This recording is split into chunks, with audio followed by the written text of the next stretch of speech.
दिल्ली के एक प्रतिष्ठित स्कूल की बात है। शिक्षक ने छात्रों से एक सवाल पूछा कि 1889 में किस महापुरुष का जन्म हुआ था। कई जोड़ी हाथ उठे। शिक्षक ने पूछा, अच्छा मीरा, तुम बताओ। किसी एक छात्रा का नाम लिया। उसने कहा, चाचा नेहरू। शिक्षक ने दूसरा प्रश्न पूछा, क्या इस कक्षा में कोई ऐसा है जो यह बता सकता है कि चाचा नेहरू कौन थे? बच्चों ने एक साथ जवाब दिया, भारत के पहले प्रधानमंत्री। शिक्षक ने कहा, क्या चाचा नेहरू का कोई नाम बता सकता है? उन बच्चों में से कई हाथ फिर खड़े हुए। एक ने कहा, पंडित जवाहरलाल नेहरू। पिछली सीट पर उस विद्यालय में घूमने आए एक सज्जन ने बच्चों से एक प्रति प्रश्न किया। उन्होंने कहा, क्या बच्चों तुम यह बता सकते हो कि उसी वर्ष कोई एक दूसरा महापुरुष भी पैदा हुआ था जो उम्र में चाचा नेहरू से कुछ माह बड़ा था? बच्चों के अंदर सन्नाटा छा गया। शिक्षक भौचक रह गए। जो महोदय जिन्होंने यह प्रश्न पूछा था, उन्होंने शिक्षक की तरफ देखा। शिक्षक घबराहट में थे। उन्होंने उत्तर दिया, सर, संभव है कि वो महापुरुष हमारे पाठ्यक्रम का हिस्सा न हो। जिसने यह प्रति प्रश्न पूछा था वह राष्ट्रीय स्वयंसेवक संघ के एक बड़े पदाधिकारी थे। दिल्ली का यह स्कूल, और अपने इस संस्मरण के साथ उन्होंने यह उत्तर दिया कि दरअसल बच्चों, तुम्हें यह पता होना चाहिए कि उस वर्ष डॉक्टर केशव बलिराम हेडगेवार का जन्म भी हुआ था। अब शिक्षक सन्नाटे में था। नमस्कार, आप देख रहे हैं साहित्य तक के बुक कैफे का एक दिन एक किताब कार्यक्रम। मैं हूं जयप्रकाश पांडे। आज 21 जून है। डॉक्टर हेडगेवार की पुण्यतिथि है। आज ही की तारीख में 9:15 पर 1940 में उनका देहांत हुआ था। मैं जिस पुस्तक के साथ उपस्थित हूं उसके लेखक हैं सचिन नंदा। पुस्तक का नाम है हेडगेवार अ डेफिनेटिव बायोग्राफी। शनिवार को अंग्रेजी पुस्तकों की चर्चा करता हूँ। यह संयोग है कि आज पुण्यतिथि है डॉक्टर हेडगेवार की। यह पुस्तक दरअसल डॉक्टर हेडगेवार के जीवन को कई विभिन्न अर्थों में पाठकों के सामने रखती है। पुस्तक के लेखक का कहना है कि दरअसल यह बहुत ही आश्चर्यजनक रूप से है कि देश के पाठ्यक्रम में पंडित नेहरू, कांग्रेस और दूसरे लोगों का हिस्सा तो है, लेकिन राष्ट्रीय स्वयंसेवक संघ से संबंधित महापुरुष पाठ्यक्रमों का हिस्सा नहीं। उनका कहना है कि विचारधारा के स्तर पर जो लोग विरोधी हैं वे अपने विचारों को बहुत प्रमुखता से सामने रखते हैं, लेकिन राष्ट्रीय स्वयंसेवक संघ एक महत्वपूर्ण विचारधारा होते हुए भी उसने अपने संस्थापकों को, अपने सरसंघ चालकों के बारे में, उनके जीवन के बारे में, उनके उत्कर्ष के बारे में, उनके संघर्ष के बारे में, उनके स्वप्न के बारे में, उनके दृष्टिकोण के बारे में, उनके कार्यों के बारे में बहुत कुछ बच्चों के सामने नहीं रखा, आम पाठकों के सामने नहीं रखा। उनका कहना है कि दरअसल इससे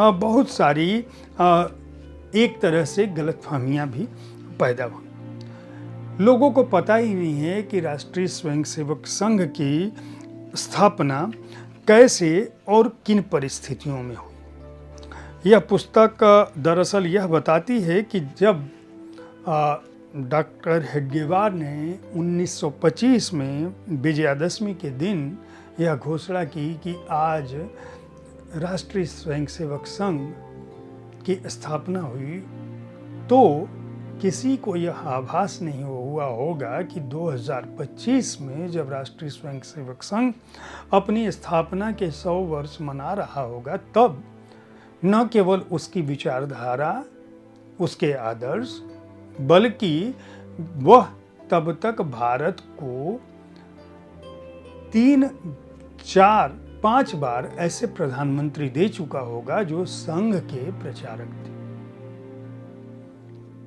पंडित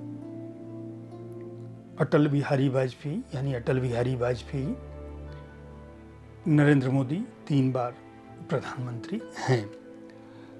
लेखक का कहना यह है कि दरअसल इस पुस्तक के बहाने वे राष्ट्रीय स्वयंसेवक संघ की उस यात्रा को बताने की कोशिश कर रहे हैं जिस मनःस्थिति, जिन परिस्थितियों के आधार पर डॉक्टर हेडगेवार ने अपने 6, उनके पिता की 6 संतानें थी, 2 भाई 3 बहनें और डॉक्टर हेडगेवार ब्राह्मण कुल में वो पैदा हुए। जिस इलाके में पैदा हुए वह इलाका कई ऐसे रास्ते पर बसा था नदी के किनारे, जिसकी अपनी एक संस्कृति थी। वह संस्कृति जो यात्री होते थे उनसे भी प्रभावित रहती थी। हेडगेवार के जीवन में न केवल अपनी स्थानीयता का, उस नदी का, अपने परिवार का, बल्कि जो लोक कथाएं जीवंत हो रही थी उन सबका भी प्रभाव था। वे बचपन से मुस्लिम आक्रांताओं की उन कहानियों को सुन रहे थे जिनके चलते इनके परिवार को, इनके ब्राह्मण परिवार को विस्थापन झेलना पड़ा था। उनका मानना था कि दरअसल अंग्रेजों ने अपनी सत्ता बनाए रखने के लिए जो नीति निर्धारित की है वह मुगल आक्रांता के तौर पर भारत आए, इस्लामी आक्रांता के तौर पर भारत आए। उन्होंने अपने धर्म का, अपने मजहब का प्रचार प्रसार किया, लेकिन मुस्लिमों ने भी जो नीतियां बनाई वह मुस्लिम परस्त। उनका यह भी मानना था कि कांग्रेस ईस्ट इंडिया कंपनी के द्वारा स्थापित जो सिविल सेवा है या जो अंग्रेजों की बनाई संस्था है, वह संस्था भारत के गौरव को उस रूप में स्थापित नहीं कर सकती जिस रूप में किसी हिंदू विचारधारा के लोग स्थापित कर सकते हैं।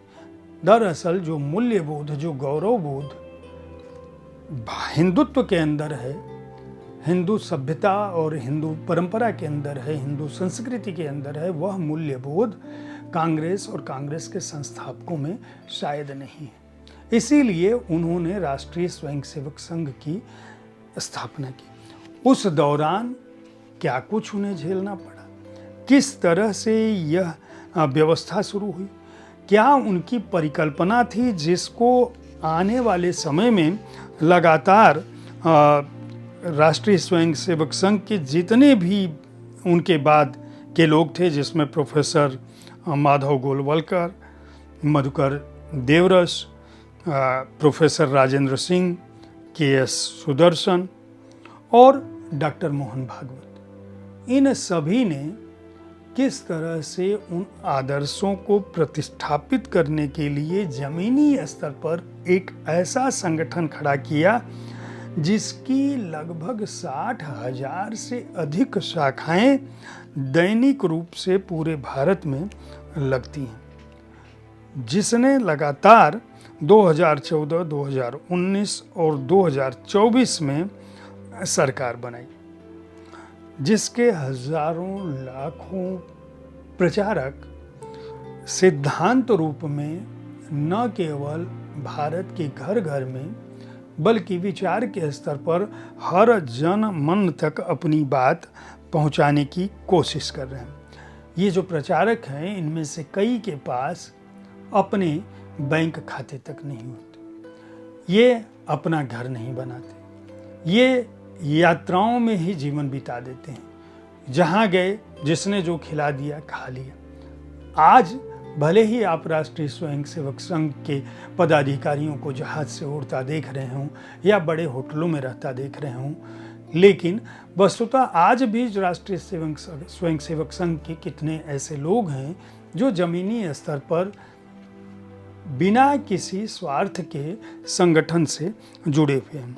उनका कहना है कि दरअसल बाकी लोगों ने पंथ और धर्म बनाया, राष्ट्रीय स्वयंसेवक संघ ने डॉक्टर हेडगेवार के आदर्शों के प्रतिफलन में जो परिवार बनाया वह इस विचारधारा से जुड़ा हुआ था कि राष्ट्र सर्वप्रथम है। दरअसल यह पुस्तक हेडगेवार के बहाने 100वें वर्ष में जब राष्ट्रीय स्वयंसेवक संघ प्रवेश कर रहा है तब इस बात को बहुत ही दृढ़ता से प्रतिष्ठापित करने की कोशिश करती है कि लोगों को राष्ट्रीय स्वयंसेवक संघ की कमियों, उसके संघर्षों, उसके संस्थापकों के उद्देश्यों को उसी रूप में जानना चाहिए जिस रूप में उन्होंने परिकल्पना की थी। इस पुस्तक में 18 अध्याय हैं। ये 18 अध्याय दरअसल युद्ध, गुलामी, भारत का जो जातिगत मानस है, भारत का जो धार्मिक परिप्रेक्ष्य है, किस तरह से राष्ट्रीय स्वयंसेवक संघ को अपनी स्थापना के दौरान लगातार न केवल अंग्रेजी शासन के दौरान बल्कि स्वतंत्र भारत में भी कई बार परेशानी का सामना करना पड़ा, कई बार अवरोधों का सामना करना पड़ा। आखिर वह क्या वजह थी जब एक व्यक्ति अपने व्यक्तिगत हित को छोड़कर, अपने शरीर के स्वास्थ्य को छोड़कर जीवन भर न केवल जो ब्रह्मचर्य जिसने धारण किया बल्कि नशे से लगातार दूर रहा और जो उग्र देशभक्त रहा और जिसने उस स्थिति में अपने शरीर का त्याग किया जब वो बीमार थे, काफ़ी समय से बीमार थे, लेकिन राष्ट्र के लिए उनका जो सोच था वह उन्हें किसी भी रूप में चैन नहीं लेने दे रहा था। डॉक्टर हेडगेवार की परिकल्पना राजनीतिक तौर पर भारतीय जनता पार्टी उस समय थी ही नहीं, जनसंघ की भी परिकल्पना नहीं थी, लेकिन उन्होंने एक ऐसे स्वैच्छिक संगठन की परिकल्पना की जिस संगठन के जिम्मे भारत का सामाजिक और सांस्कृतिक विकास था। पुस्तक के लेखक नंदा इस बात की आलोचना करते हैं कि दरअसल जिस भारत में यह कहा जाता है कि हम वैचारिक स्वतंत्रता और वैचारिक मतभेद और मतैक्य इन सभी को सम्मान देते हैं, वह समाज क्यों राष्ट्रीय स्वयंसेवक संघ से जुड़े लोगों की स्थापनाओं को आज भले ही सत्ता पाने के बाद स्वीकार कर रहा हो, लेकिन पाठ्य पुस्तकों में बच्चों के सामने उसका कोई आधार नहीं है। आखिर ईश्वर की स्थापना के बारे में, हिंदू उद्धारकर्ताओं के बारे में, चरमपंथी और कट्टर आक्रांताओं के बारे में सही बातें बताना कहाँ से गलत है। सांप्रदायिकता वह नहीं है कि आप अपनी परिधि में अपने धर्म को अंगीकार करते हैं, स्वीकार करते हैं। दरअसल सांप्रदायिकता वह है जो धार्मिक रूप से एक दूसरे के खिलाफ मतभेदों को बढ़ावा देती है, एक दूसरे के खिलाफ उग्रता को बढ़ावा देती है और आपके अंदर श्रेष्ठता बोध पैदा करती है।